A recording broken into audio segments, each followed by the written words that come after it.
So you made it to the Explore section of 1.2.2. In Explore Part 1A, what we're going to be doing is practicing finding the slope and the y-intercept and then making that into an equation. So for the functions with the graphs below, find the slope and y-intercept, then write the equations for the lines in the form y equals mx plus b. So what we're going to do is we're going to find the slope here, then find the y-intercept, and then find the equation. So in this first one, if we take a look at the slope, what I'm going to do is I'm going to find the rise over the run. So I'm going to find a point where the line goes through what looks like an intersection. So I see that it goes through 0. And then I'm going to find another point where that line also goes through the intersection. So I'm going to put one there. And I think I see one right here. It goes through that intersection right there. Now, what I mean by intersection is when these lines cross, these up and down lines and side to side lines, they cross and make an intersection. This point here doesn't go through an intersection, it looks like it goes past it, but then up here, this is where this line seems to cross at that intersection. So the rise then, I'm going to count up, go 1, 2, 3. So my rise for my slope is 3. And then I count over, which is 1, 2.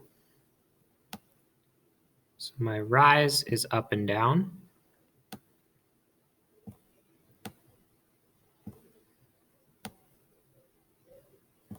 My run is side to side.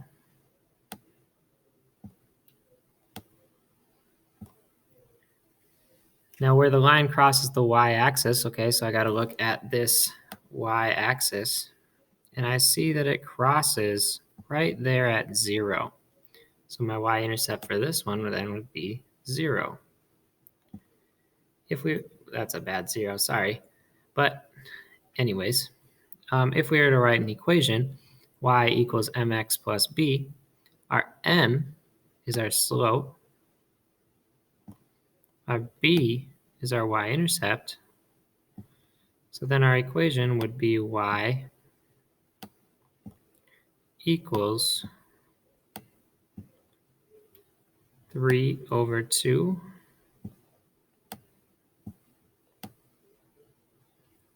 x. Now the x never changes, just like the y. Now we could either leave it like this because our y-intercept is 0, or we can just say plus 0. Might be a good idea to add in those plus zeros, at least right away when you're still learning about adding the equations. But because it is plus 0, we don't technically need it there. So you're going to do the same thing for this one and these two.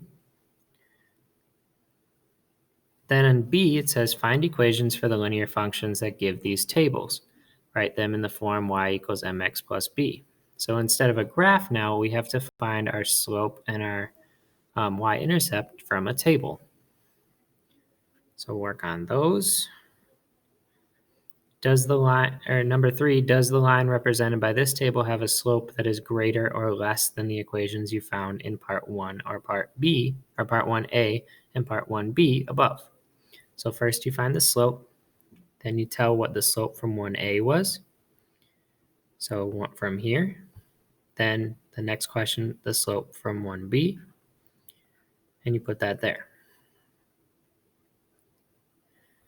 The points 4-2 or 4, 2 and -1, 7 lie on a line. We have to find the slope of that line. Find 2 more points that lie on this line and describe your method. And Yvonne and Jackie observe that any 2 points on a line can be used to find the slope. Are they correct? Explain why or why not. So you're going to answer that question. Something that may help you to find the answer here to the slope.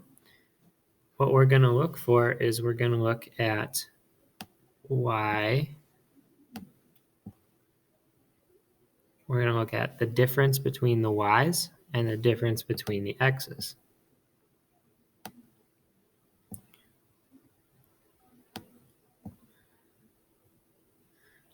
So in this case, it'd be something like y1 and y2. So we have y1 and y2 and x1 and x2. Find the difference between those two.